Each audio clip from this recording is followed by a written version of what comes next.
Dark were the skies and chill was the wind as the land was covered in a veil of malice. Across the hill did ride a dread army of the night, cloaked in mist and fog, prepared to rain down death and destruction upon the land. And the people did cry out for a savior, a noble soul to save them from their impending demise. Just as it seemed all was lost, in strode a mighty hero, clad in shimmering metal from head to toe. Wielding a terrible broadsword, he did cleave his foes in two, smashing their ranks asunder with righteous fury. And when the day was done and the enemy strewn across the fields in pieces, the people did turn to the warrior and say, "We shall name this day in your honor. Speak unto us your wisdom." The warrior said one word that day: epic.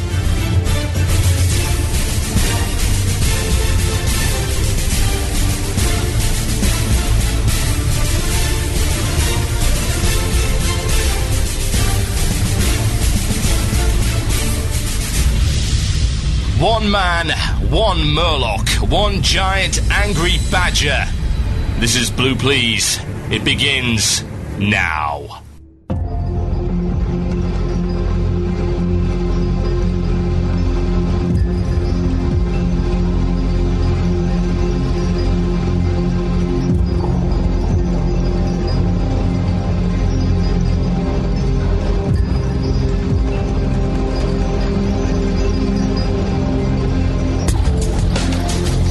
Yes, indeed, folks. You're tuning in to Blue Plz here on WoW Radio with myself, TotalBiscuit. Welcome to the show. Yay, yo, yo, and all that good stuff. We have a jam-packed show for you today, as always, as it's turning out to be. Blue Plz is the ballistic missile of podcasting.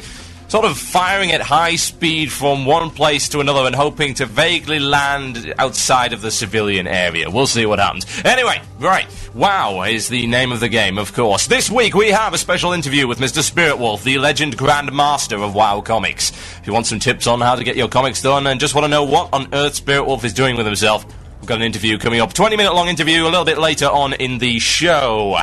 I also have a very special announcement, also to come a little bit later on the show. I'm not going to tell you what it is right now, because that would ruin the point. I'd give you the special announcement, say, oh, he's giving me the special announcement, we'll go elsewhere now, and listen to, I don't know, some other thing that isn't quite as good. Now, that would, in my opinion, just be completely unjust, so, not going to do that. Also, this week, we have yet another giveaway. A giveaway of piratical proportions. Piratical is probably not a word, but I just made it up anyway. Word of the week, folks, piratical. You know it, you love it. Right, so, we are doing an epic giveaway. Again, this time with Captain Dan and the Scurvy Crew CDs. I actually got a booty box, a treasure chest, if you will, of stuff through the mail a couple of days ago from Captain Dan. He said, hey, we got a load of fans recently claiming to be from WoW Radio. Would like to thank which DJ actually played this by giving you some CDs to give away. So I thought, yeah, cool, that was epic. A while ago played that. So thanks to those who went and checked out Captain Dan's website. He's got a MySpace, myspace.com/Captain Dan.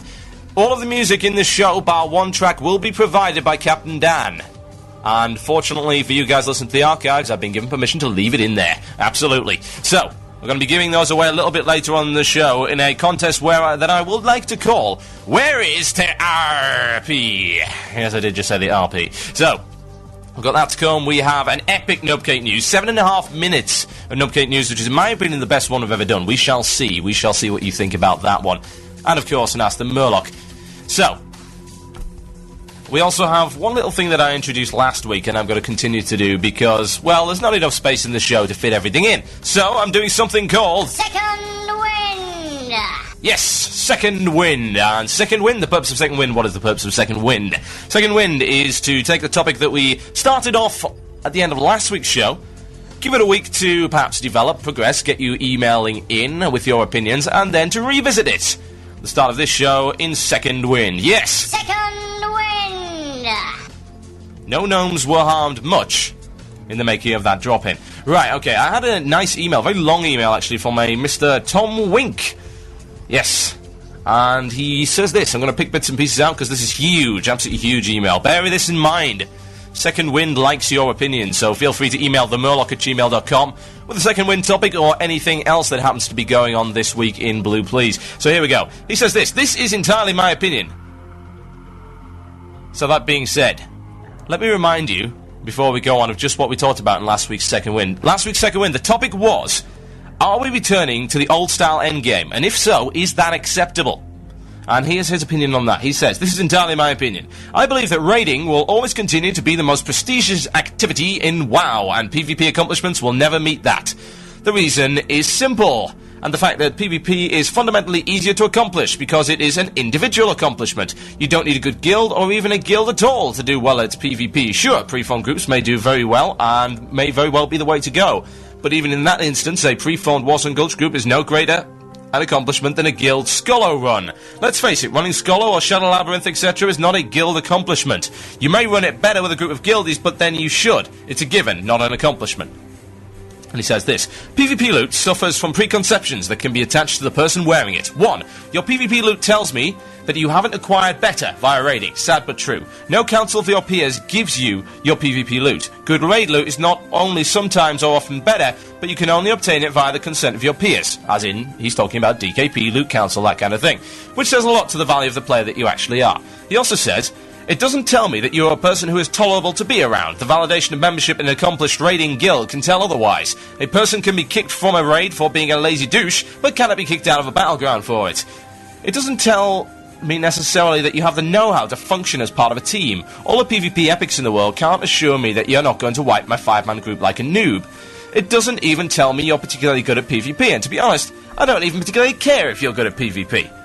And he also says, if you're in a raiding guild, it tells me that you, perhaps, are not serious about raiding, and probably neglect your responsibilities towards the success of the raid outside of raid time. That means gathering the materials needed for consumables and the like. Sure, it's tedious, but a dedicated teammate does it anyway, rather than queuing up for battlegrounds, so often that they've obtained epic loot from it.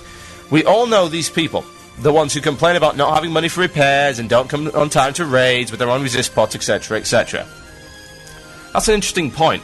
He also has a couple of fundamental truths for people about raiding versus PvP, or why raiding is actually harder. He says raiding requires more time invested. Some folks will likely disagree, but let's face it, folks who can go far in raiding live and breathe it during the inside and outside of raid time, and the amount of time required never ends. Even the hardest PvP rank or rep on a grind would eventually end. Raiding requires a large team, PvP does not. Even in instances where a team is required for PvP, any schmuck can scrape together the minimal number of friends required to do it. It's not so easy to do so in raiding, and apparently raiding is also very dependent upon guild health. Guilds are hard to hold together. They can fall apart at almost any time for an unforeseeable number of reasons. In which case, your personal raid progression is immediately in jeopardy. Few, if any, people have ever been truly derailed from their PvP goals because their guild was experiencing problems. No one has ever said, oh crap, 20 people just left the guild, I guess we can't PvP anymore. Yeah. Good points, all of them. He's basically saying that while there's been some changes to PvP, and the whole WoW Arena Season 1 will probably be a relatively big thing, it's nowhere near as big as raid progression, and they're also not your average folks. It's interesting, actually, that people always argued PvP is an alternative to raiding because, hey, anyone can do that. Well, yeah, anyone can do that, but to actually be well-known enough in PvP, especially with the new arena system, it's going to be a case of you've got to be not so much subhuman, but superhuman in your dedication to it, and the way that your team is cohesive and all that kind of thing. These aren't your average players either. Your average player is not going to win the season, and they're not even going to get through the qualifiers. I know I'm not going to get through the qualifiers. I suck at PvP. I'm 61 point arcade. I'm spec for PvE. My gear is almost purely plus hit. I'm spec for heroics. I'm spec for raiding. I'm spec for mana efficiency. I'm not spec to deal with PvP, especially not 2v2s, which is why I lose more matches than I win. But again, I just do it for a little bit of a laugh, and I wouldn't mind a little bit of the gear if I can get it. But again, that makes me a nobody. Even on your own realms, if you've at least progressed somewhere in raiding, it does make you somebody. Most realms have a progress thread. They do not have a who is rank 14 thread, or who has this piece of PvP gear thread. They never did. And they most likely never will. And that's the thing. It's been here since day one. PvP has always been a metagame. It's always been a bit of a joke in comparison to raiding. And even if they do introduce this new stuff, we're getting back to the way we were before. The new content is raid content. It is. Have a look at it. Black Temple is your next big content patch. And what's there? Oh, yeah, it's raid. It's a 25-man raid, hopefully incredibly difficult, and will last a long, long time. Difficulty is something we're going to come on to a little bit later in the show with another topic. However, for the moment, what else is coming out? Zulaman. It's apparently, if I remember correctly, a 10-man troll instance. In other words, it's pretty much a upgraded Zul'Gurub. That's not necessarily a bad thing. Troll instances are usually rather amusing. But here we go, we're back to Endgame. This is just how it works, and is that acceptable? That's the question. Is it acceptable? Is it something that we can live with?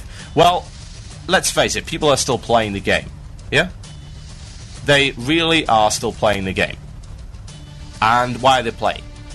They're certainly not playing to grind 60 to 70. They want to see what's at the end of the rainbow. They want the pot of gold. They want Slanic's pot of gold at the end of the rainbow. Of course they do. Well, what else is there? What's the point in progression otherwise? What's the point in going forward from stage to stage to stage, from level to level to level, from grind to grind, from instance to instance? The point is to get the gear in order to raid something better. And it goes on and on and on. And can it be sustained? Hell yes, it can be sustained. It's been sustained for 2 years already. People get excited about this kind of thing. People get thrilled about it. They like to see how far Nihilum, D&T, Curse, and all those other number Uber guilds are actually progressing. They get hyped up about it. There's even national pride over it. US versus EU. EU versus Korea. Korea versus US. All that kind of thing. Loads of things that actually centre around PvE Endgame and not around PvP. And I say, we said so last week on the show that the conclusion was, while arenas are a step in the right direction, probably the only thing that Blizzard now can do to turn PvP into something as significant as PvE without going for a fully blown, completely new realm versus realm style system in the same style as Dark Age of Camelot or Warhammer Online. That's all they can do. The arena system, the seasons, turning it into a glorified sport, which is okay, but again, it's just another mini-game. That's the problem. And I think that's really what people are going to view it as for a very, very long time. And I'd say that the hardcore PvPers are most certainly in the minority in the comparison to hardcore PvEers. Now, that's just always the way it's been, on a PvP server or on a PvE server. When we started off, PvP was nothing. Absolutely nothing. There was nothing there. Literally, it was just, hey, somebody, let's gank it. I don't gain anything from it. Heck, even in the manual it said something about the honor system, but there never was an honor system. It wasn't implemented for a while. And by that point, people were getting interested in, well, what's beyond level 60? What can we do? Hey, a big dragon called Onyxia. Let's try and take that down. Oh, look, the Molten Core. That sounds good. Let's go and do that. Even UBRS, for God's sake, when it used to be difficult. People got thrilled about that. Oh, I can get my Dungeon Set 1. I can get my Tier 0 gear. That's really thrilling. In the same way that, even to some degree now, it's gone full circle and gone right back to where it was before. Ooh, my Dungeon Set 3. And then, of course, onto my Tier 4, as it was onto my Tier 1 when Molten Core was out, and then your Tier 2 and your 2.5. Gear progression through PvE progress. Now, there isn't a massive amount of difference in comparison to what they used to be, by any stretch of the imagination. There isn't. Look at it. Just look at how it works. It's the same thing, but there have been a little number of subtle changes made in the way that they've decided to release a whole bunch of content at once in comparison to before, when of course no one was level 60. Well, why release all this new content if no one's going to be playing it? Right now it's a case of there's quite a bit. If you're sitting from, say, the standpoint that my guild Blue Plz is sitting on, we're sitting on the standpoint of right now we're keying up for Heroics, because we believe Heroics have some nice gear. I would like my full Mana Etch set because it's great for my spec. We would like to get some raid cohesion going. We'd like to get some of those Badge of Justice gear. It's really, really tasty.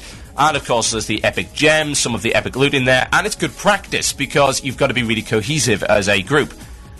And then we're going Karazhan. Okay, then we're going Karazhan. We'll wipe our way through Karazhan and eventually beat Karazhan. Then what do we got? Well, the logical progression on from that is Gruul's Lair. So we take Gruul's Lair, and then perhaps we take Mount Theridon. Then we might take Serpent Shrine. And then, of course, we might take the Eye.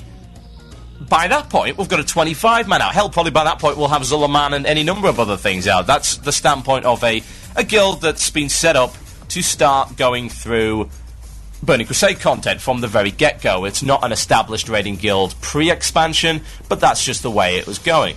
And if you look at it from that perspective, compared to what you were doing before, when that was the same. You know, you would establish a guild for legacy content, and you hadn't raided before, so you went through Scholarmance, you went through Stratum, you went through LBRS, UBRS, and then Diamore when that was released. Then what did you do? You went and took Onyxia down, you went for Molten Core, and then of course when Zul'Gurub came out, you went in there as well. Zul'Gurub, of course, probably released at the wrong time, but, you know, that's the benefit of hindsight, isn't it? Usually you'd have something like that to start us off with, and this time we've got Karazhan.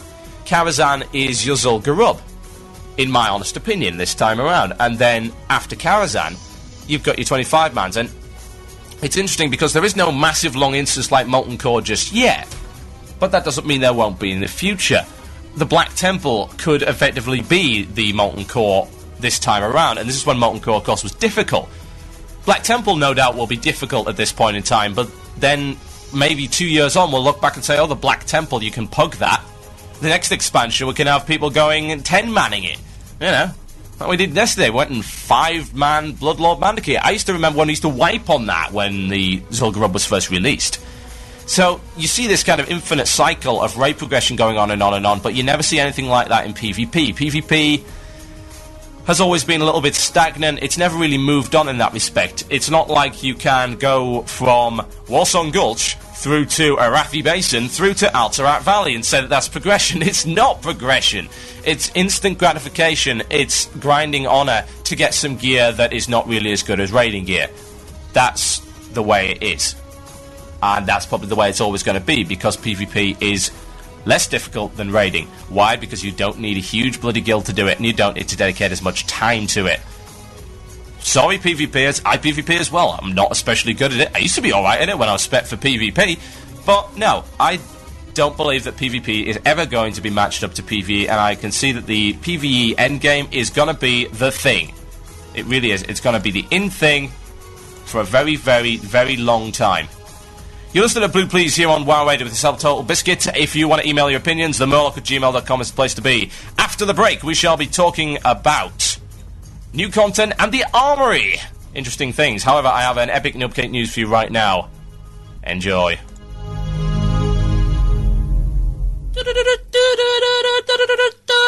Nubcake news. Stop that. Welcome to this week's edition of Nubcake News. Coming up later in the show, an exclusive look at the second expansion for World of Warcraft, including such innovations as an increased level cap, white quality items with 9,000 stamina, and a forest of mushrooms. But first, the worldwide community as a whole, including those who do not play World of Warcraft, have been up in arms over the latest feature to hit the World of Warcraft internet, the Armory. Players call it an invasion of privacy, a Big Brother-style spy tool, the internet equivalent of a skateboarding otter. Quite obviously, all these statements are true, so we decided to attempt to reach Blizzard for a comment.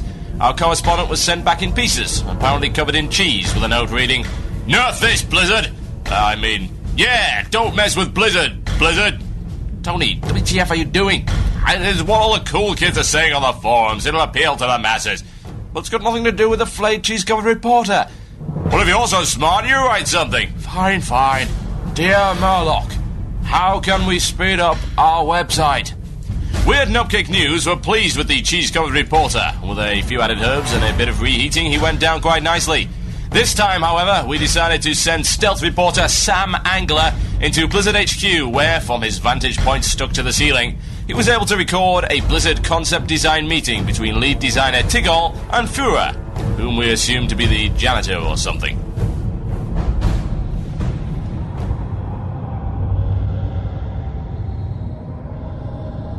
Vera, you nubstick, wake up! What? Who? Where the hell am I? You're in the design room, codenamed the Fortress of Solitude, because this is where we came up with our one solitary original idea, meeting stones. But why am I even here?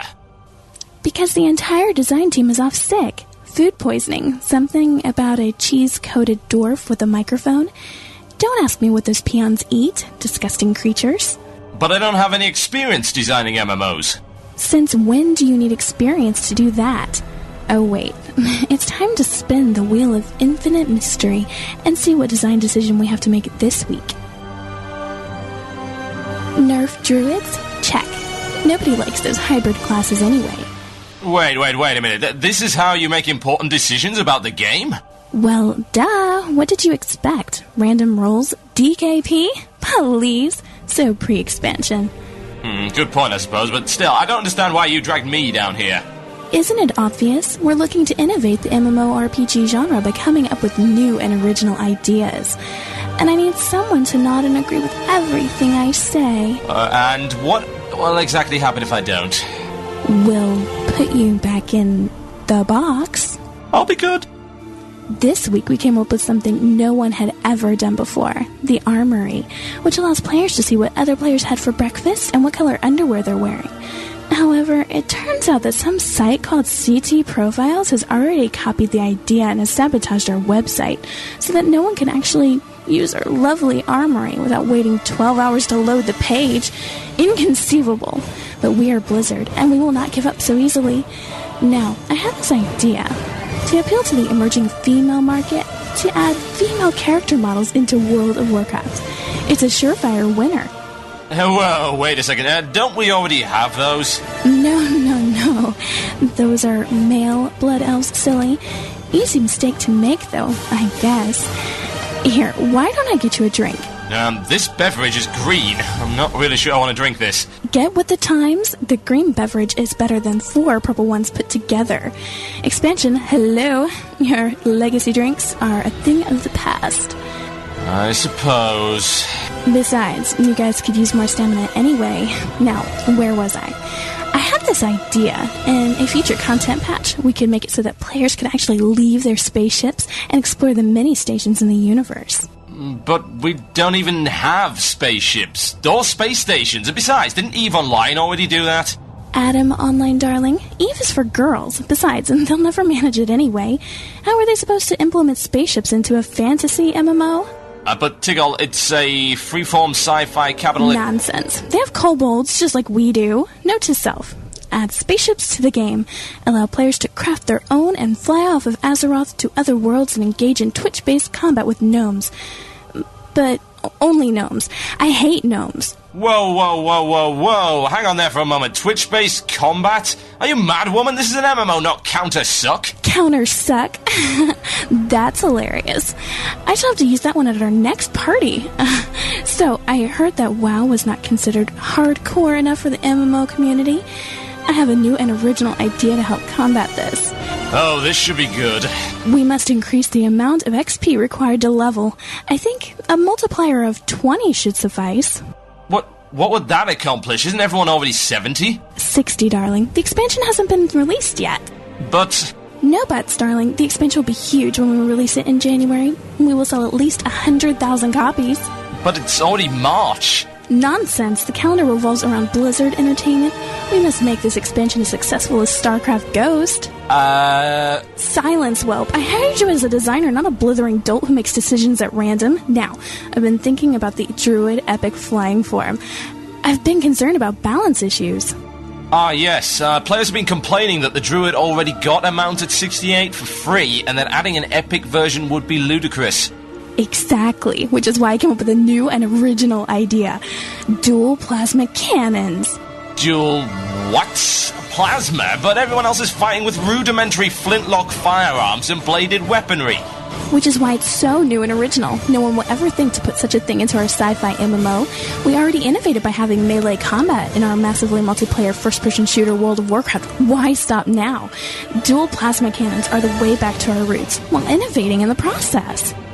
Don't you think the players might have some issues and concerns as to the balance implications of wing-mounted weapons of mass destruction based on energy weapon technology that doesn't even exist yet? Yes, I had considered that, which is why we're going to mount them in the eyes instead. WTF? Dual plasma eye lasers. A first for any sports game. It'll sell hundreds. I think you may have hired the wrong guy for the job, I'm afraid, Tiggle. I'm going to go back and sweep up the mess that Fangtooth made on the carpet. You'd think that man had no class. Do come back again soon, darling. We can discuss the new changes I'll be implementing soon for the warrior class. Barrel rolls. Right, yes. Bye, Tiggle. Bye, Fangtooth. Fura! Jim? Ah, very interesting stuff. This brings me renewed faith in Blizzard Entertainment's design process. The future is surely bright. This has been Nubcake News. Good night. The forthcoming song may have swear words in it. If you do not like that and themes of piracy, then please tune out for the next 3 minutes. This is Captain Dan, the Scurvy Crew, Mutiny! Captain Dan, shouldn't we go back to port? Back to port? Who do you think is running this ship, you scurvy sea dog? But we've been sailing for over 10,000 days. Come over here and I'll kill you on the spot. When you're on the high seas and your crew throws a fit, to head for the shores, what you gonna do? When there's mutiny aboard and your crew draws their swords, they say they wanna quit, but they can't do shit. I'm a real pirate, young foe, young foe. I'm a real pirate, young foe, young foe. I'm gonna kill you with my shank, or beat you walk the plank, or cut off your hand, as a rep your hand. It was 10 years ago they tried to steal my show. I'll never know how many lashes on the back I disposed. All the rum had been depleted, the whole crew was cheated. The shares of their weird sad state of affairs. They didn't really take kindly to follow me blindly. They all ganged up just to sell it finally. How many months had it been since we've seen our kid? I don't care, landlubbers, don't get under my skin. Never will a lover do like it is your mother. She's a whale set sail on the back of her rudder. Can we get her to the home alive and cover the stones? Lead to the treasure map of Davy Jones. If it's so easy to beat me, then come on, try to beat me. Hit you in the face when I can't remain. You're a true disgrace and you're out of your place. This ship is a ship that nobody takes. When you're on the high seas and your crew throws a fit, to head for the shores, what you gonna do? When there's mutiny aboard and your crew draws their swords, they say they wanna quit, but they can't do shit. So you haven't fed your crew for 100 days. Kept them killing, even on the holidays. Sail your ship through the middle of a hurricane. So fewer men remain alive to complain. If you catch the slightest whiff of mutiny in the air, cause the crew is a starving or wants a fair share, you got to show them who's boss before it's off for two. For them to stab you down ya or leave you marooned. When you're on the high seas and your crew throws a fit, to head for the shores, what you gonna do? When there's mutiny aboard and your crew draws their swords, they say they wanna quit, but they can't do shit. I'm a real pirate, young foe, young foe. I'm a real pirate, young foe, young foe. I'm gonna kill you with my shank, or make you walk the plank, or cut off your hand as a reprimand.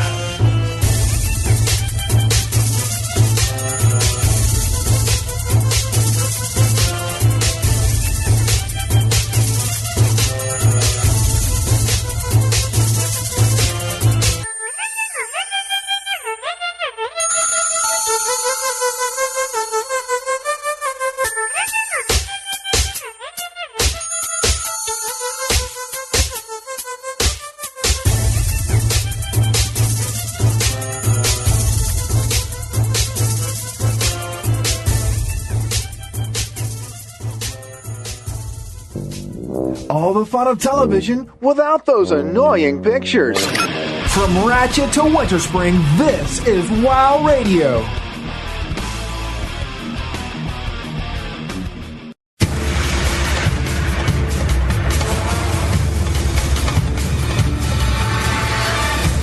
Oh yes, the mighty sounds of Captain Dan here on Blue Plz. This is TotalBiscuit, this is WoW Radio.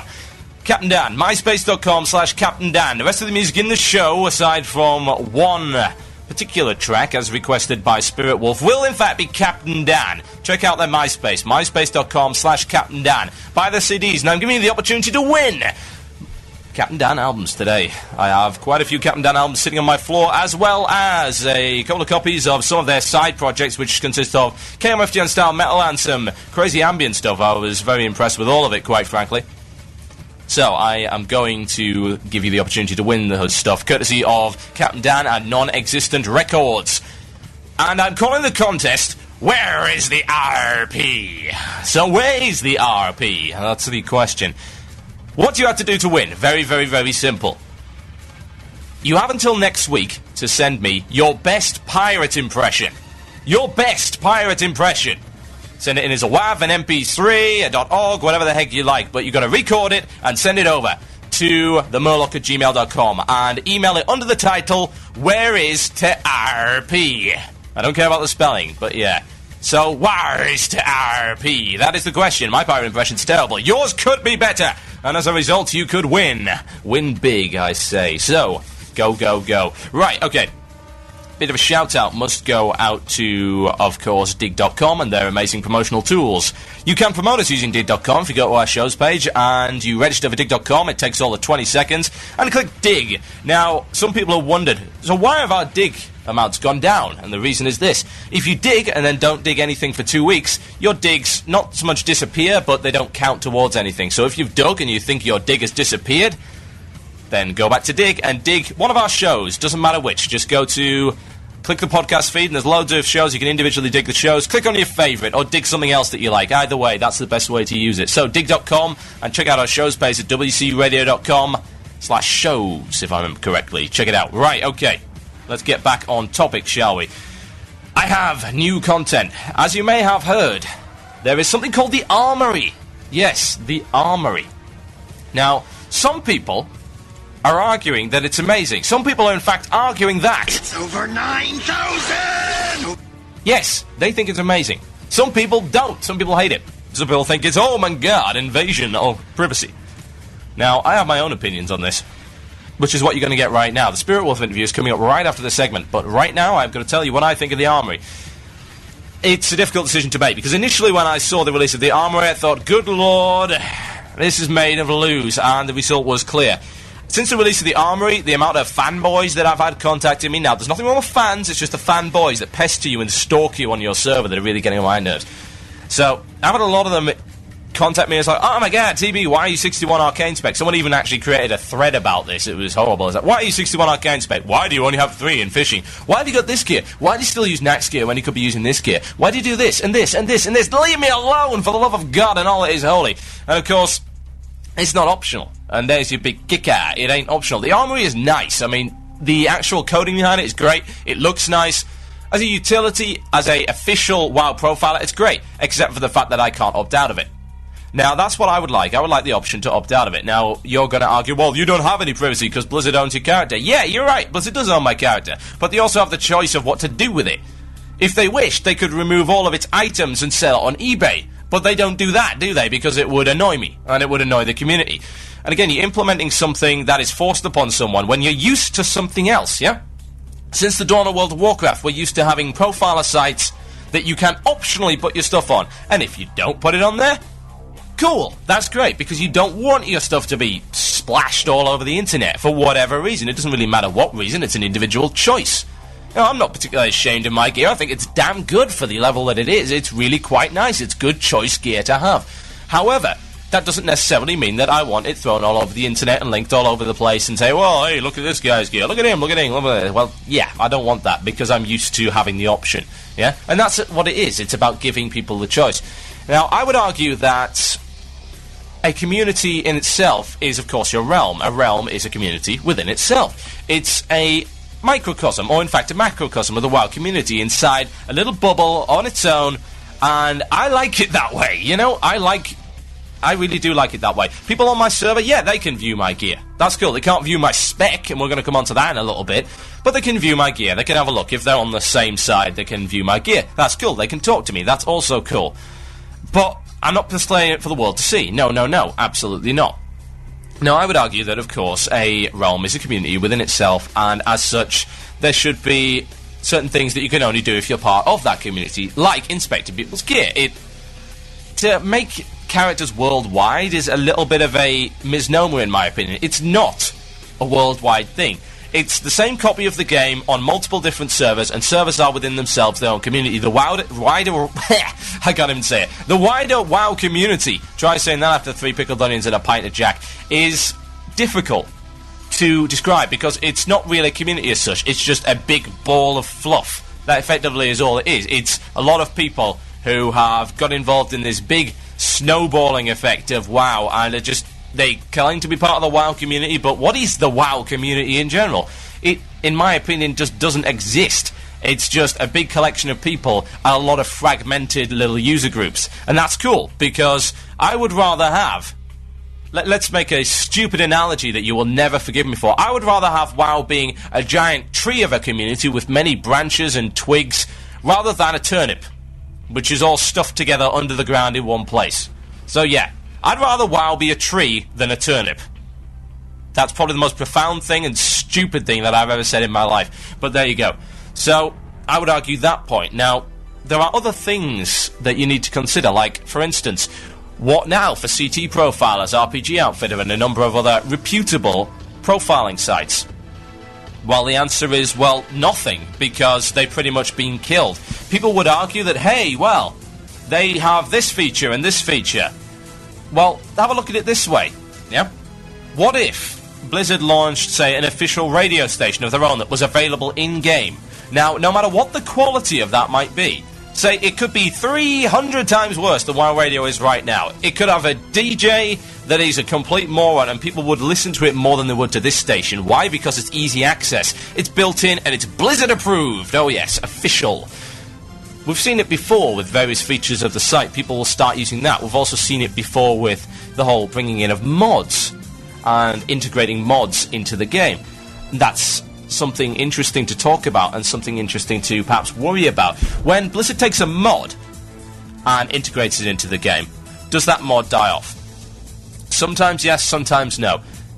Now, most of the time the mod that Blizzard implements is not quite as good, but people will use it an awful lot. The popularity of the mod will certainly take a hit. Some mods pretty much will get killed off altogether. Some mods become pointless. Some mods become unsupported. But then again, a mod maker can always go on and do something else, and often a mod maker has made more than one mod, and that's cool, or they can progress their things in other ways, and they've already got an established user base. But they're not one-trick ponies, like, say, CT Profile. People will argue that CT Profile has various different options, like the ability to have your wish lists and your other sets of gear. Well, that's nice, but then again, it doesn't have immediate access to the database that Blizzard has, and it's not on the website. And it doesn't look as shiny, and people do like shiny looks. Let's face it, the Armory does look very, very good. So that's a bit of a kick in the teeth, in my opinion, to fan sites that have actually stuck with the game from day one. Now, you might say that, hey, it's an honour for these sites to get integrated. Well, yeah, I'm sure it is an honour, except for the fact that that's what their site's based on, and it will most likely wither and die as a result. Because who would use it when you've got instant access to the Armory? The Armory's updated without you having to make any effort to update it. The Armory is 100% legit, as in you can't fake gear on it. The spec comes up, your gear comes up, you can't fake it. It's there, right? And that's really, really important, because people value that. And here is, in my opinion, one of the good things about the Armory. The Armory, of course, gives you access to information which is legit. At least it's a little bit lag behind, but it's legit. Which means if you want to check up on people for guild recruitment or even pug recruitment, that's great. But then again, look at it from the flip side. You can inspect people who you're up against in PvP. Surely that takes away a little bit of the mystery and a little bit of, well, I'm not going to say skill, but the requisite knowledge to actually determine what people expect just by seeing what they do and observing their actions and learning from them. Now, surely that is an element to the game. That's a very important element to the game. It always has been, always will be, in my honest opinion. But now, how long is it before someone manages to either create a mod or someone manages to create a parser, which makes it a lot easier to hunt down this information, to the degree of you might be able to look it up very quickly in a battleground or perhaps even an arena. If you're really, really fast, you just have one person dedicated to quick, hey, what's he got, what's he got, what's he got? You might not necessarily know who you're up against, but then again, what happens when it gets to the stage of being, hoi, right, now we're dealing with the regionals and we're dealing with the more serious PvP, and you can check out what your opponents have done. The interesting thing is that Blizzard are actually using that as a marketing tool. They're saying, hey, look at your opponents. And that's like, well, why? Why would you want to do that? Surely the whole idea is you're not supposed to know what your opponent's got until he hits you in the face with it. I'm not keen on that. I'm not keen on everyone knowing what everyone else has got. I think that detracts significantly from the PvP experience. It really, really does. Sure, if a fixed team's going to go in over and over and over again, wearing the same gear and using the same tricks and tactics, people will learn from it. But learning is something which is, again, important to World of Warcraft. It always has been. Learning encounters, learning how to do this, learning how to do that. But you're just removing an element of that. It's like saying that you are knowledgeable. So it's like saying you're going into an exam with the answers already in your hand. You don't know the answers, you just happen to have a piece of paper with them written on. It didn't require you any particular knowledge or work ethic or effort to acquire that information. Absolutely not, and that is a killer in my opinion. That can be a real killer. So yeah, I mean, my personal opinion of the Armory, while the principle is nice, the fact that they implemented it without an opt-out feature and seem to have implemented it without any care in the world as to the effect it's going to have on multiple profiling fan sites is not a good thing, in my opinion. Now, you know, for Alakazam profiles, I don't give a damn. They're owned by gold farmers. Who cares? What about the smaller and more reputable sites? What's going to happen to them? Especially bearing in mind that some sites, say like RPG Outfitter, it's a one-trick pony. That's what they've got, that's what they do, and that's what they do very, very well. And now, well, you apparently can't do that. At least you can, but no one's going to use it. Of course no one's going to use it. It's far too easy to use these Armory links. And of course, once their website gets back up to speed, there'll be no reason not to use it. So I'm not a big fan, to be quite honest, for that reason. The solution? Opt-out. Yeah? I believe that opt-out is a viable solution. It's the same as, say, having feedback on eBay. Yeah? You can actually make your feedback private. But when you do that, people will question, well, why? Yeah? And that's fine. If I want to opt out and make myself a private character so that people have to come and ask me about things if they want to know any information about me, then that's cool. But you know what? I actually value the idea of building up a reputation on your server and not having people judge you significantly by what gear you're using or what reputations in-game you have, rather than your actual character reputation. You know, are you a reputable character? Yes or no? And now you're going to have people judging them, well, he's only got 150 herbalism, he must suck, or hey, he's still using a piece of AQ40 gear, or anything like that. Or he's made an odd gear choice, or he's made an odd spec choice. That doesn't define you as a player. And I think that's a very, very dangerous road to go down, because you are taking the idea a lot further than it used to be. It used to be a case of, well, you might be defined by the gear you have and the amount of progress you've made in raiding. That's cool, because that does define you quite significantly as a person. If you have progressed and earned a lot of gear in AQ40 or Naxxramas, then in theory, certainly in theory, you should be a pretty damn good raider. In theory. But what happens when people start defining people by what gear they now have? Because maybe they've replaced it with some Dungeon Set 3, or what choice they've made in various other respects. You know, if they've got a bizarre choice in spec, or they are doing various other odd things with their character that they just want to do out of personal preference, and people get judged by it. I think that's a very bad thing. People should have to build up reputation within their communities. It's a community-building thing. And if you change that with something cold and statistical and mechanical, then I believe you're really actually creating some damage. You're really creating a little bit of a void underneath the community and saying, well, you know, all your old-style community stuff is old hat because you can now view all of these statistics and judge people on numbers. I don't believe that that's a good thing whatsoever. Yeah, I really don't. Yeah, you could judge me by the amount of honourable kills I have and say whether or not I'm a good PvPer. I'm not an amazing PvPer, but I used to be a pretty damn good duelist when I had the spec for it. And now you can look at my arena wins to losses and say that I'm the worst PvPer on the planet because I happen to be PvPing with a 61-point arcane spec and gear which is geared towards PvE, just because I do it for a laugh. You know, myself and my shaman friend go in there for a laugh. But you can judge me by that. And that's not a good thing. That really is not a good thing in my honest opinion. Now, I have no doubt that you guys have some opinions on this, so feel free to email themurloc@gmail.com. themurloc@gmail.com. And just tell me, what do you think about the Armory? What do you think about Blizzard in general taking other people's ideas and implementing them into the game? Good thing, bad thing? Blizzard's always done it, of course, with WoW, but just how far can Blizzard go without effectively becoming plagiaristic? And I did just say, you know, Blizzard actually committing plagiarism as regards to other people's ideas. How acceptable is that? I would love to know what you think about that. Email themurloc@gmail.com. Right. Something that a lot of you have been waiting for, and I have a special announcement to give after this particular interview. Spiritwolf is a legendary comic artist. You might have seen his work all over the forums. I have an interview with him. 20 minutes of glorious interview with the Australian nutter known as Spiritwolf. You're listening to Blue Plz here on WoW Radio with myself, TotalBiscuit. The Spiritwolf interview. Enjoy. You're listening to Blue Plz here on WoW Radio with myself, TotalBiscuit, and the one and only legendary now, Spiritwolf, joining me for an interview. Please say hello. Good morning, Mr. Biscuit. This is the Spiritwolf, sometimes known as Spirit, sometimes known as Wolf, other times it's just Tom. How are we all going today? Not too shabby, not too shabby. I hear it's the future over there. Yes, it's Friday morning, 9:33, and it's getting bloody hot in this little bit of the Spiritwolf cave. Indeed, and how is the future looking at this point in time? It's grim, I'm afraid. The apes are taking over. Oh, god damn it, not again. Well, it's fortunate that we have druids that can tank 5 gorillas, has to be said. Now, I believe I was dragging you on air for an interview of some sort. Yes, so I heard. So, you woke me up and I put my pot of tea on. You have a pot of tea? Yes, I'm just pouring another one now. It's fabulous. It better well be, as you have an interview to do. And would you like to explain to the listeners just who you are and what you're doing here? Alrighty, well, once again, my name's Spiritwolf. I started as a level 1 troll shaman on the Blackrock server, which was high population for us Australians mostly. This was before the Oceanic servers came out. But, we're looking at... I haven't seen a queue on WoW servers for years now, but it used to be something like 50,000, 40-minute wait just to get on my server.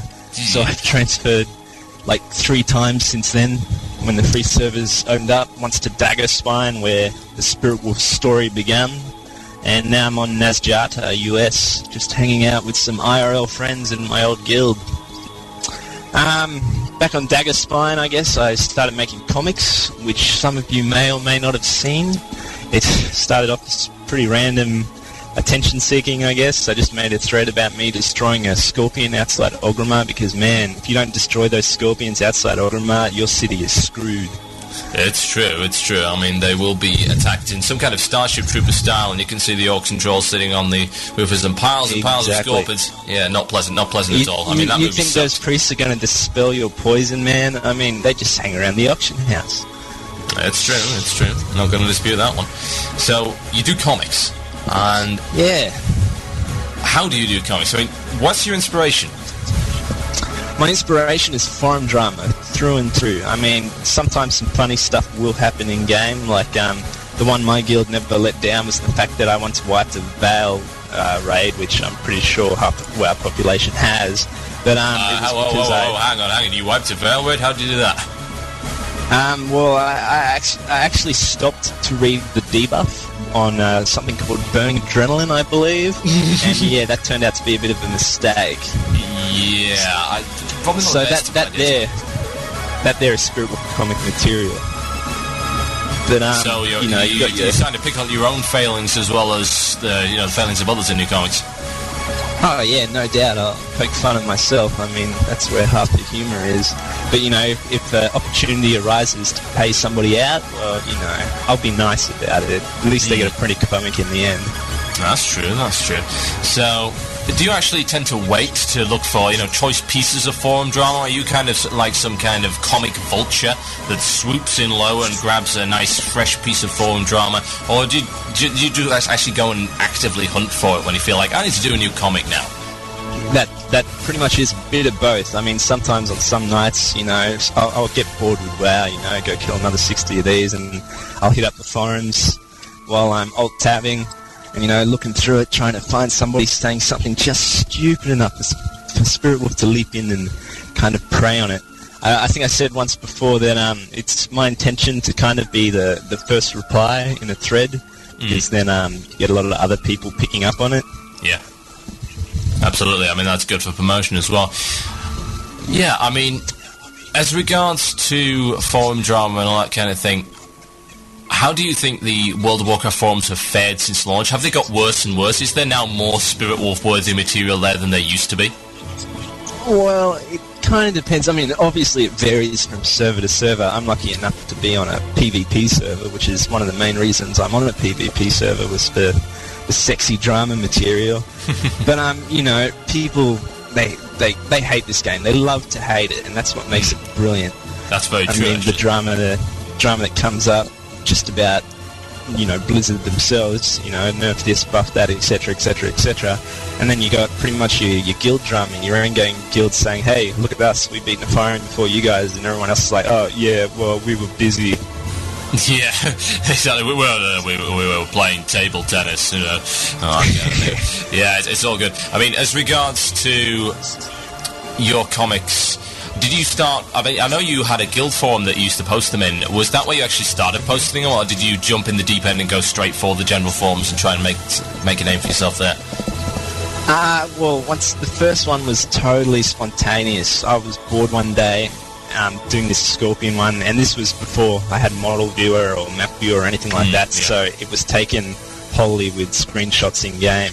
Oh, right. And I did a lot of comics like that before I actually got into Model Viewer, and it was a great learning experience, really, because I started using, my best friend was my Sentry Totem, Shaman Sentry Totem. Yeah. You can place it where you want, and that's my mobile tripod. Oh, so yeah, there's a tip for all you aspiring Shaman comic makers out there. Mobile tripod totem, nice. Yeah. And after that, you know, the story that had a lot of people start loving or loving to hate the Spiritwolf was actually got into the one and only Endgame guild on my server through a couple of comics.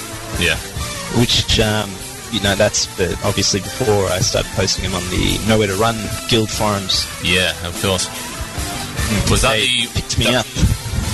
Yeah, I was going to say, was that the reference that you made in one of your comics as regards to some kind of gnomish teleportation device, and you ended up on the Dagger Spine server and asked if guys were recruiting? Is that the same guild? Yeah, it was because these guys came from BlackRock as well, but you know, this was I transferred off BlackRock when I was like in my level 30s, so I didn't really know anything about the end game. And you know, these guys on BlackRock were raiding, you know, Molten Core and such, and then we get on a Dagger Spine, and the threads on their forums are pretty much, hey, we got Drac down to 30%. Imba. So I started making these comics, and then the one that got me picked up, and I must say, I won't lie, it was my intention to get into this guild at this point. So I made a comic about how lonely and sad I was being guildless, and how nobody would invite me. How sweet. And then, you know, one of them sent me a tell saying, all right, you know, we might be able to invite you, but you're still going to have to act like everybody else. Yeah. So, you know, I thought, how am I going to apply? Because I still know nothing about this game when it comes to class balance and spells and skills and that. So I applied. I went into my little sister's room, and I got a box of crayons, piece of A4 paper, and I wrote down my application. Scanned it in, sent it in. It made no sense whatsoever. It mentioned that Australia was like America, only smaller with more spiders. What? And a couple of hours later, I was in Nowhere to Run and decked out in full Tier 1. So, just to recap on that, you sent them an application in crayon. What colour was the crayon? It was black and white scan, so it's a greyish, blackish colour. Yeah. You sent an app in crayon. I mean, that's legendary in itself, surely.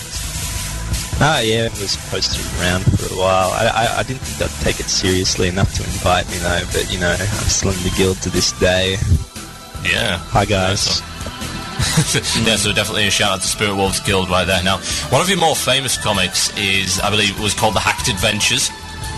Now, I assume, did you actually get yourself hacked? I mean, talk us through the story there. Yeah, well, you know, like a lot of people nowadays, I logged in one morning to find a naked troll shaman. I mean, usually I wouldn't mind there being a naked troll shaman because, come on, it's Spiritwolf. But, you know, sexy troll, the sexy troll. Log in and to find, I think it was like 20-something epics just gone. I mean, he was nice enough to leave me with something along the lines of level 15 enchanting, which I didn't mind because I ended up keeping enchanting.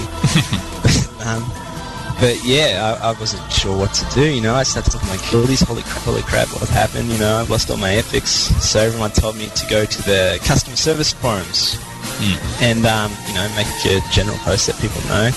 So I submitted an in-game ticket first, and then I went to the customer service forums, wrote down, you know, what happened, and I was about to hit post, and I thought, wait a minute, you know, this is a forum like any other forum, this is a chance for some Spiritwolf material right here. So I did the usual, opened up Photoshop, which is what I use, and that one was, I think, 8 pages on the first run. Yeah, it was, wasn't it? I mean, is that something that you do? It's something you do as you just post it bit by bit? Because I noticed you did. I think wasn't it one of the CMs or the US CMs? You know, asked why he wasn't in it, and then the next frame, you had this moon kid. There he was.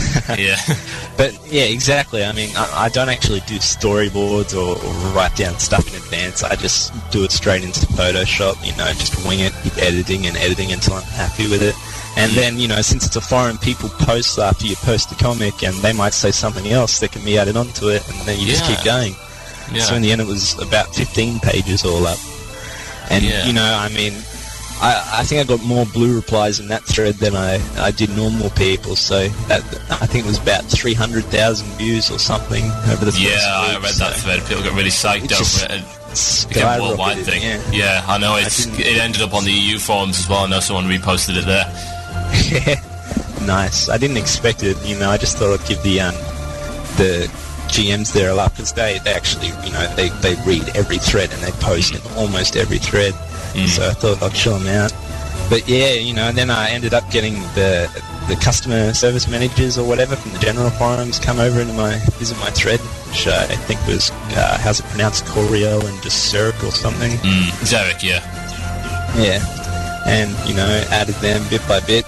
And it ended up becoming really the Game Master's story, not the Spiritwolf story. Yeah, it was good. The Game Masters actually features in a couple of other comics. What was the name of the guild? The guild that got banned for bypassing the Cthulhu trash, and he did a comic about them. Overrated. That's the one, yes. And I believe the GMs made a reappearance there. Are the GMs those particular GMs becoming something of a regular feature in your comics now? Do you plan to include them in future stories? There's something like a G-Man from Half-Life, you just sit in the background, just blending in, ninjaing it up. But, I'd like to do another one again. They want me to do another one again. I got an email from GM Batter around Christmas saying, hey, it's Christmas, how's about a bit of a Game Master comic extravaganza, which I would have loved to have done. But, Christmas time, busy, etc. Busy, yeah, exactly. Yeah. Speaking of busy, I'll try and hit it up. It does look like you've been busy yourself with a certain project. Does the Druid Epic Flying form spring to mind? Yeah, the one with the dual blaster cannons, perhaps? Yes, indeed, that one. How on earth did you get involved in that?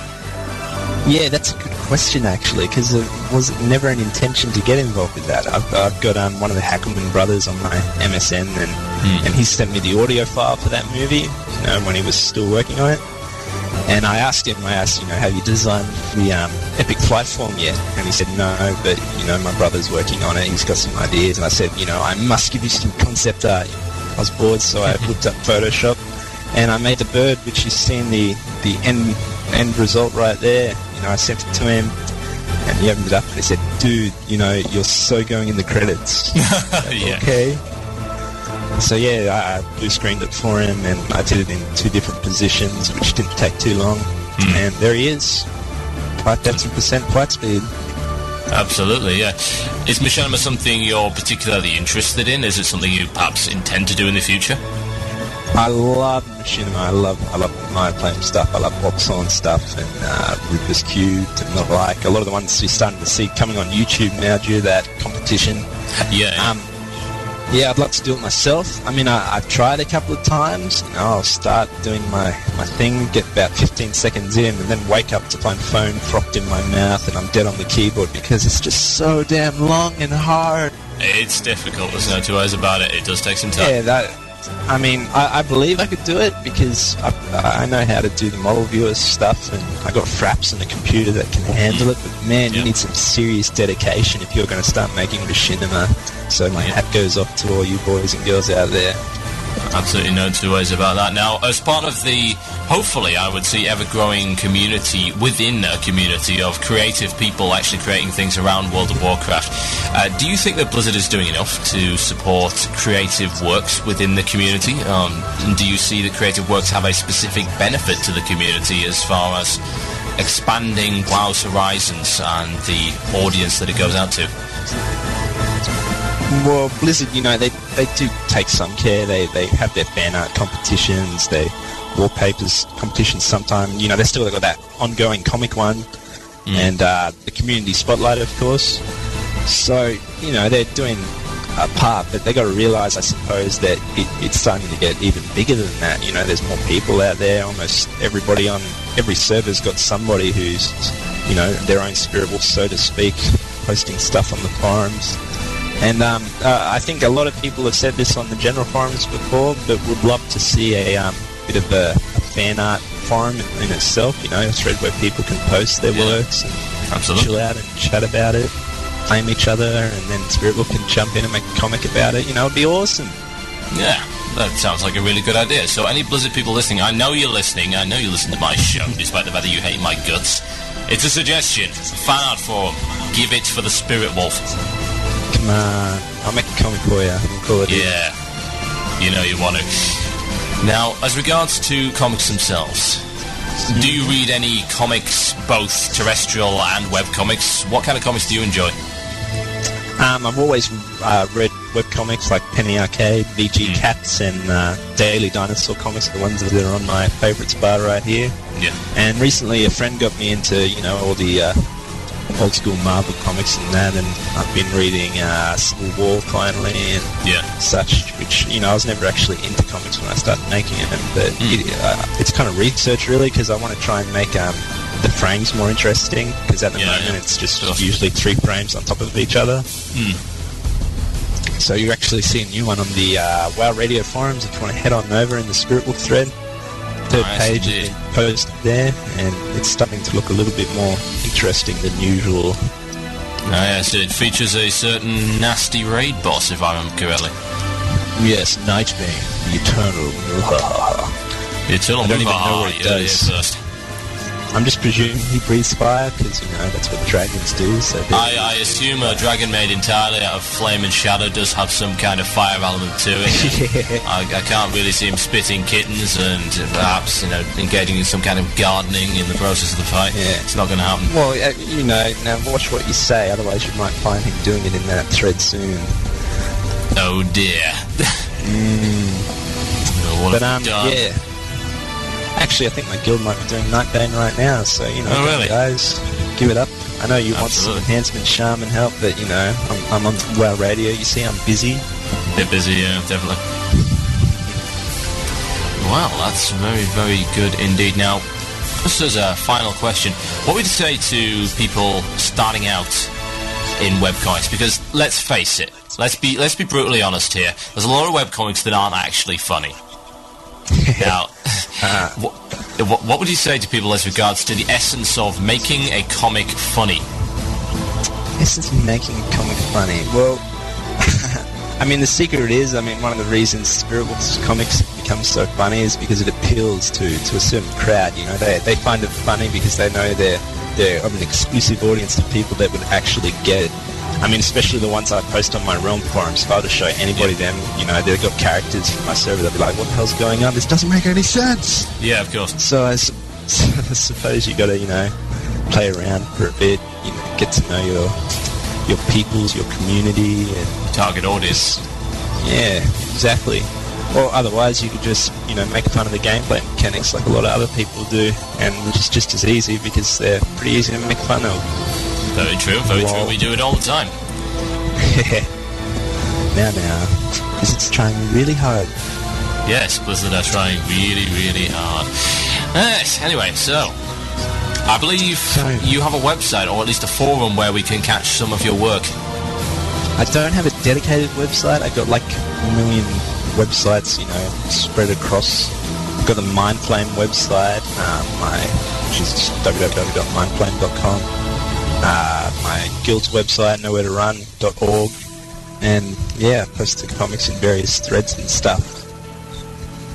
So, can we hope to see perhaps a unified Spiritwolf front at some point in the not-so-distant future?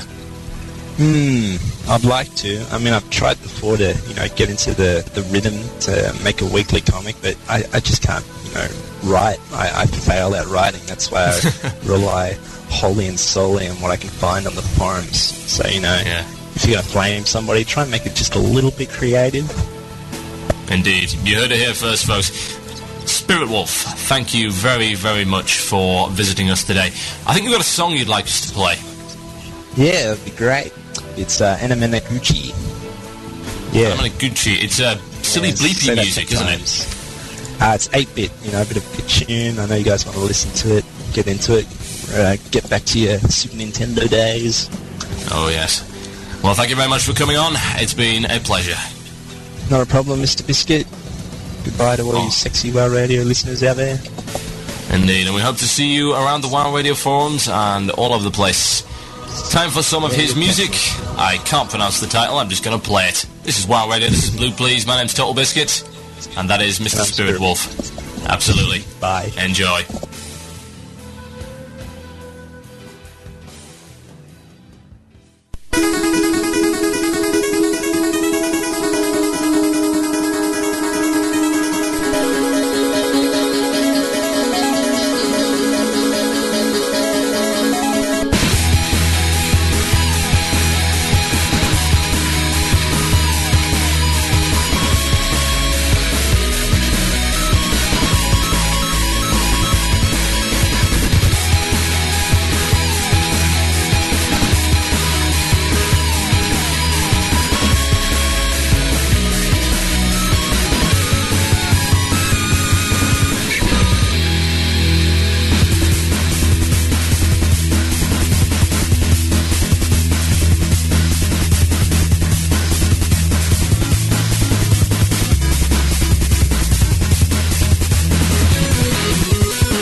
Here's some more Captain Dan for you. Be aware of potential vulgarity.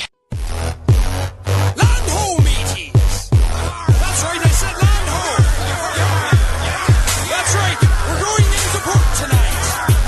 So get your gold from your phones. That's right, we're gonna get drunk. All right, now, keep it down. Hold on for a minute, hold on. Who's a real swashbuckler? I want all of you to put your hooks in the air. All the real swashbucklers, throw your hooks in the air. And wave them all around like you just don't care. The sword and gunfire, we get what we require. But tonight, my mateys, get down with me. All the real swashbucklers, throw your hooks in the air. And wave them all around like you just don't care. We bounce up and down like the turn of the tide. If you wanna have a party, baby, let us inside.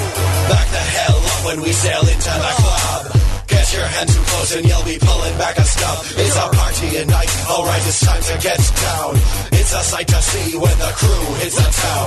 On the high seas, there's hardly ever time to chill. Empty the coffers, then we raid and refill.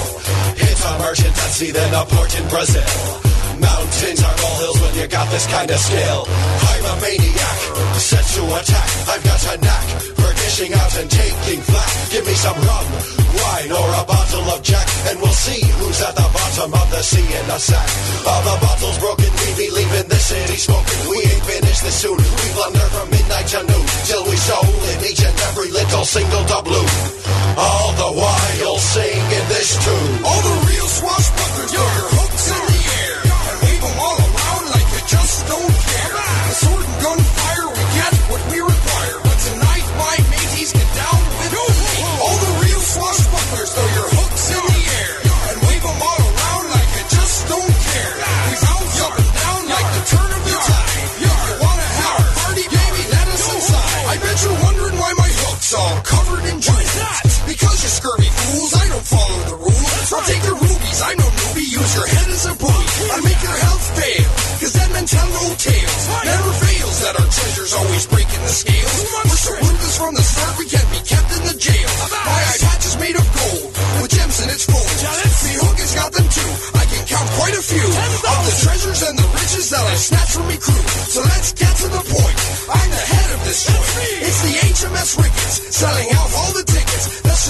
we kick it with all these emeralds and ingots. We come in dropping knives, just like old times. I could kill you with my wit or my razor sharp rhymes. That's right. My hat is custom fit from the port of St. Kitts. We got the scurvy crew style that you hate to admit. All the real swashbucklers throw your hooks in the air and wave them all around like you just don't care. The sword and gunfire, we get what we require. But tonight, my mateys get down with me. All the real swashbucklers throw your hooks in the air and wave them all around like you just don't care. We bounce up and down like the turn of the tide. If you wanna have a party, baby, let us inside.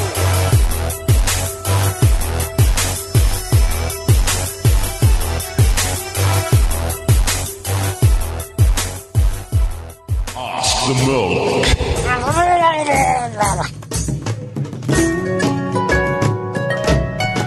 Yes, Queen's Bishop to Rook King 5. What do you mean that's an illegal move? The Murloc cares not for your flippantry.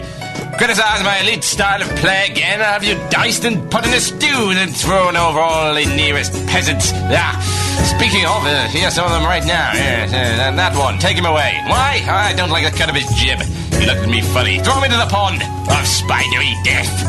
Now the rest of them, they're looking timid now. How delicious, yes. No, don't sit down on the new carpet. You'll cover it in your man-filth. Unacceptable. Stand in line, over there, on the tiles. They're easier to clean. You, the one with the pig-like visage. Speak now. Dear Murloc, I'm skilled in mining and skinning. I want to drop skinning and take up blacksmithing. How do I drop skinning? I see, your peasant brain only has the capacity for 2 trade skills. How incredibly unfortunate for you. The Murloc is a grand master of all, so powerful that he can craft Arcanite Reapers from oatmeal and sticky tape, and conjure Eternium from thin air. Yes, indeed, thin air. Some people might call it hacks. The Murloc calls it talent.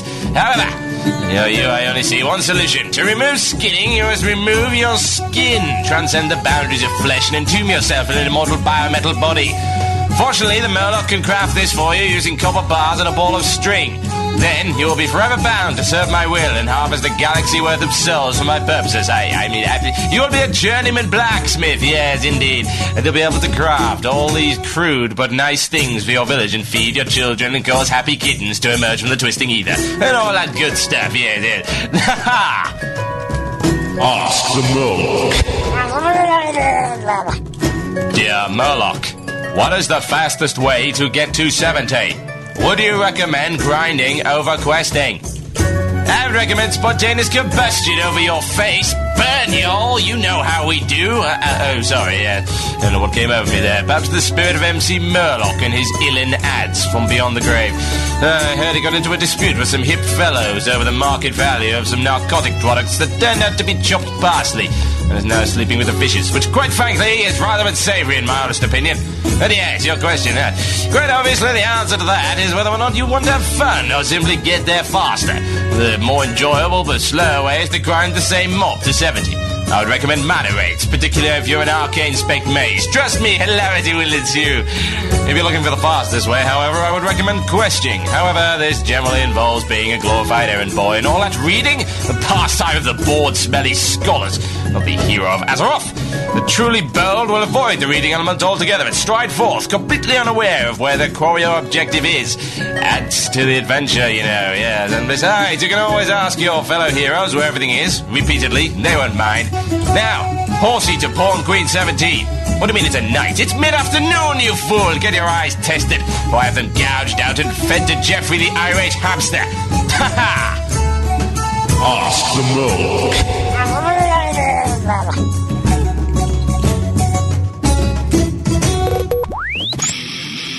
Primed for action. Torqued to the breaking point. And fueled by 3 gallons of Noggin Fogger Elixir. This is WoW Radio. Yes, indeed, folks. You listen to Blue Plz here on WoW Radio with myself, TotalBiscuit. Running short on time, as per always now with Blue Plz. I actually really like that feeling. There's this feeling of urgency to the whole thing, yeah. And, of course, you just heard that's the Murloc. Before that, Captain Dan and the Scurvy Crew. Real swashbucklers, throw your hooks in the air. Again, check them out, myspace.com/Captain Dan. And you do, of course, have the opportunity to win Captain Dan's album, along with various other nice goodies from non-existent records. all you need to do is enter the Where is the RP contest. Do your best pirate impression over the next week and email it into themurloc@gmail.com with the subject Where is the RP. Yes. Okay, I've got one final topic to cover. It's the Second wind.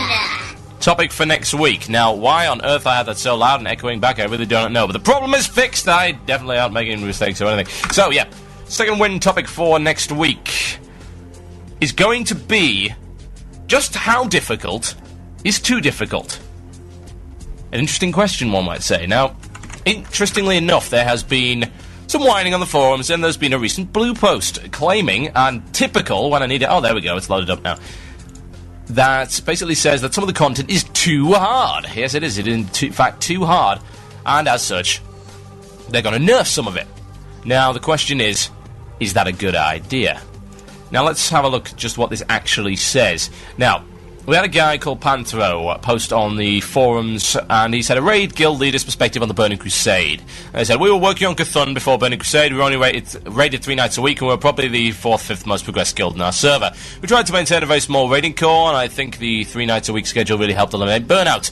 I want to post on some of the topics, blah, blah, blah. And he's pointing out stuff like, apparently, the normal mode 5-mans are very, very well designed, short, fun, with appropriate rewards, a good guild, group one-shots them, done within an hour, that's great and great and great. Enjoying the arenas, the question is more varied. And now he says there's some serious problems on the horizon. He says the scale-up in difficulty from 5-mans to heroic 5-mans and Karazhan is intense. We've cleared through MOV on our first time, then spent this week banging our heads against Romeo and Juliet. Most of our team has the best gear out of 5-mans, since our gear is not going to get much better, and our skills will improve only so much after 2 years of raiding. The only way we'll be able to reliably beat this content is using massive amounts of consumables, at least 2 to 4 flasks and food and pots elixirs for everyone. This kind of consumable mania is really against the spirit of our 3 nights a week semi-casual raiding philosophy. If I need to spend 8 hours a week farming for raids, I will likely not raid.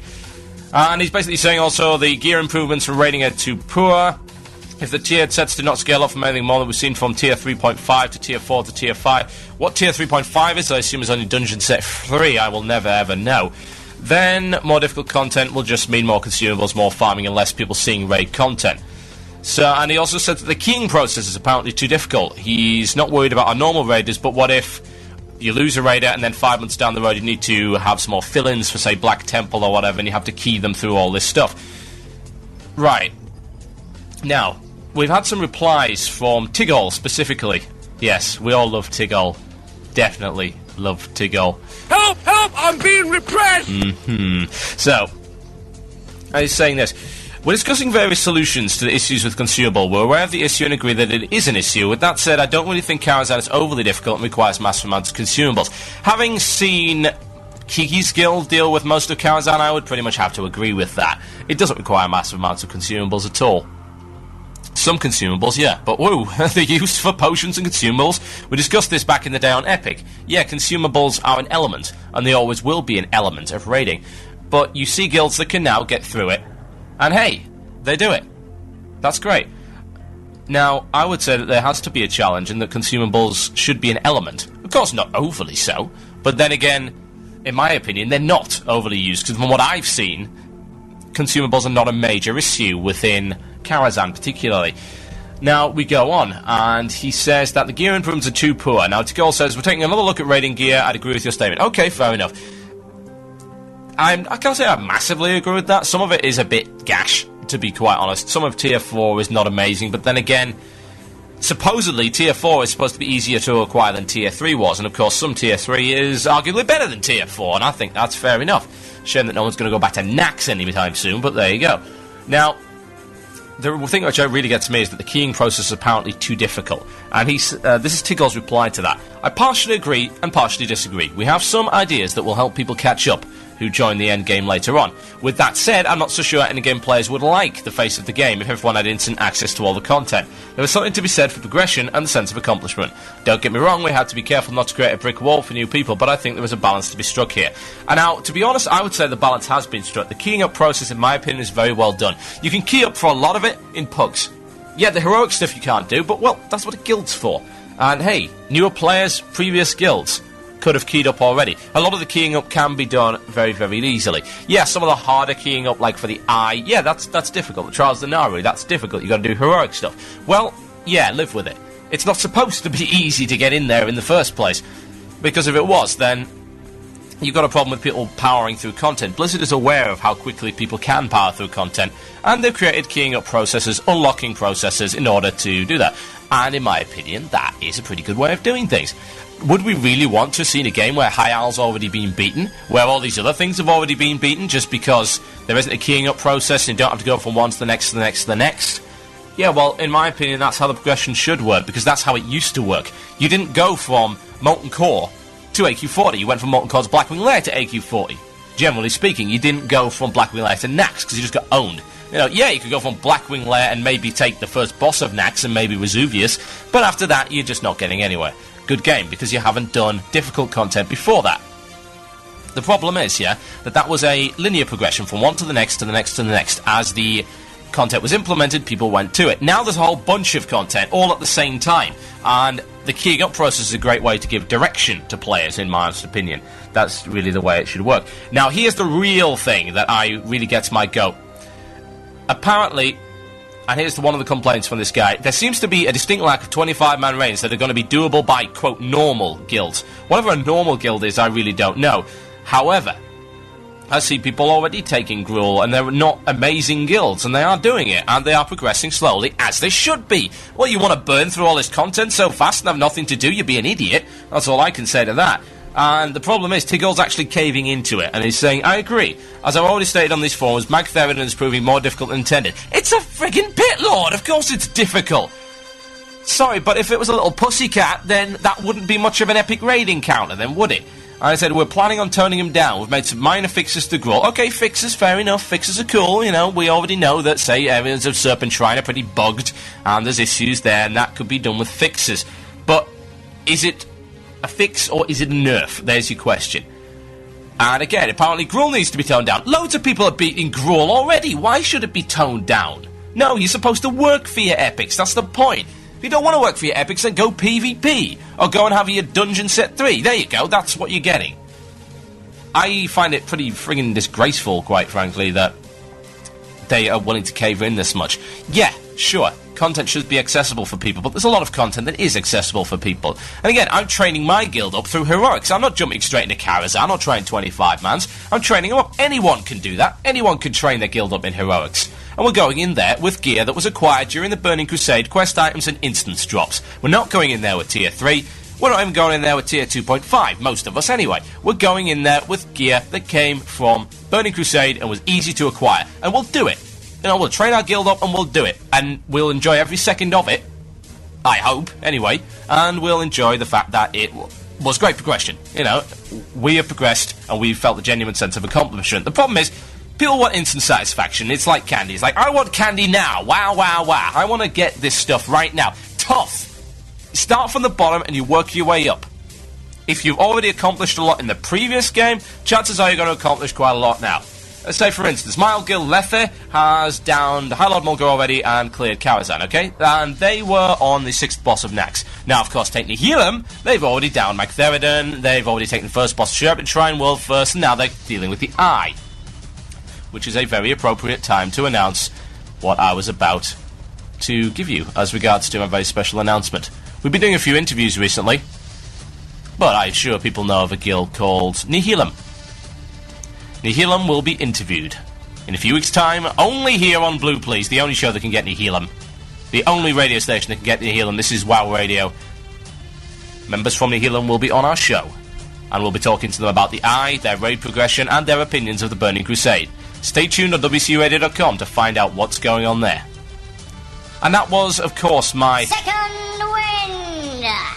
Feel free to email in during the week if you're listening to the archive, or in fact you just listen to the live show about Second Wind topic, and you can get your emails read out on next week's show. I apologise, people, I have not had time to read out all your emails. That's just the way the show's gone. So there you go. Right. Okay.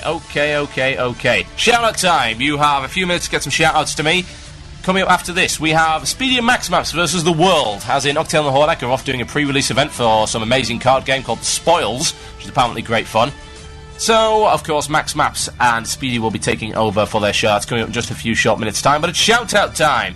Shout-out time, let's go, yo, and in fact, yo. So, Right. Let's rock and roll. Now, apparently, Leo Thoris has been down by death and tax, the second boss in Serpentine World First. Yeah, we know that, but then again, no one cares about that anymore. Because everyone's going about, ooh, look the eye, how interesting. I've got some shout-out. Shout-out to Handlebars on Vecnalash US Arena 2v2 team. Gimpin Ain't Easy is now recruiting on Vecnalash US. Send Leo Afterburn Tell on Vecnalash US. Also, get in touch with Max Maps if you want to join a PvE progression guild. He's setting one up, a small form one in the style of Blue Plz. Get in touch with Max Maps on the forums, wcradio.com, if you are interested. It's Alliance, if I remember correctly. A shout out to everyone on Dragonblight EU, especially my guild Duvel. Drink on, that's from May. I'd like to give a shout out to any and all Canadians listening. I'd like to get some donuts and play some Ice Hockey A, that's from Major Blood. I'm not 100% convinced that is in fact Canadian. Dark Kids says, can I have a shout out to Scizor, still trying to get transferred to Kazakh Blizzard transfer for the lose. Oh god, don't I know that one. It took me weeks to get all my people for my guild transferring out, I tell you. Can we get a shout out to Fallen Devil on Sylvanas EU, because he has over 20 add-ons and WoW still runs reasonably on his computer. That's from Jamie Sperry, also known as Corrupt. Shout out goes to the Bloodfang Riders, or Raiders in fact, on Maelstrom US for downing the Little Red Robin Hood event. Riding Hood, get it right. My god, the one-shot. Yeah, it's not particularly difficult. Do not DCC chat me or I'll bite off your hands. A shout out to Total Naga from Blue Plz, because he is so gangster. He uses lots of Brit sarcasm. Yes, we have a paladin in our guild who believes he's ghetto. It's really quite scary. A shout out to myself and Kurgan Lou on Twilight's Hammer EU. That's from Cetus. A shout out also goes out to Gouged for getting kicked out of IRC by TB. Lol nub. Well, that's your fault, not mine. If you feel like doing a PM shout out, please shout out to the kittens that inhabit mittens. That's just scary and wrong. It really, really is. One shout out to Kabob on Earthen Ring EU from, I can't pronounce that, Eandrasil or something like that, for coming back after a year of being gone. Woot. Undead Torrent says, shout out to Retard Big Dwarf that got his guild on everyone's kettle on site list. Ha ha ha. A shout out to Ghosty from, oh yes, for Garathos.com Astatoo. Yeah, that's very worrying. Some guy said he'd have Garathos.com tattooed over his arse for 4,000 gold to pay for his epic mount, and there is in fact a YouTube video. Check out forums or Garathos.com for that. A shout out to the Black Powder Foundry Guild on Icecrown US. The best damn 5-man team is made up of the weirdest of specs known to man. That's from Gnomewise. Very good indeed. A shout out to the Hellfire Reapers on Airy Peak. That's from someone who didn't actually provide his name, which really doesn't help matters at all. A shout out to all the Thunderhorn EU and Cake Guild. Oh, and Arcane Stole My Kittens. That's from Blacks. What are you talking about, you crazy, crazy people? What else have we got in the form of shout-outs? Shout-outs incoming. A shout-out to Tears of Starbreeze Guild on Moonglade EU and their guild leader, Kokio, who is taking a sabbatical but shall be returning shortly. That's from Barderon. Thanks, TV. A shout-out to me for getting 68 last night on Skullcrusher US. That's Cairo saying that one. I am ghetto mofo for shizzle. That's from Total Naga, our resident paladin. No, you really, really aren't. You fail on all levels. How about done, quite frankly. Listen to the archives, check out our shows, dig our shows on the shows page, wcradio.com. And of course, I will announce details of the Nihilum interview coming up in the next few weeks, only on wcradio.com. You've been listening to Blue Plz. I have been TotalBiscuit. Yes, I have indeed. And now I'm going to skid on over and hand it over to Max Maps and Speedy. You've been listening to Blue Plz. Hope you've enjoyed the show. Check out all the shows and podcasts. I'm done. Good night.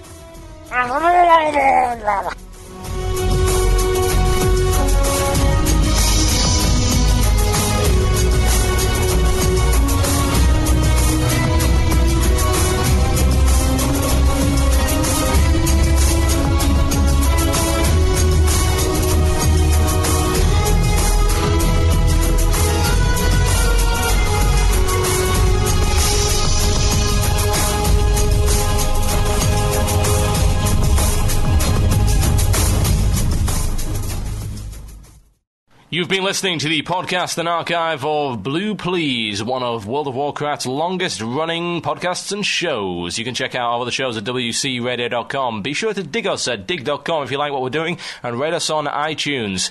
You can, in fact, download all of our other shows at wcradio.com. Click the downloads button at the top of the screen.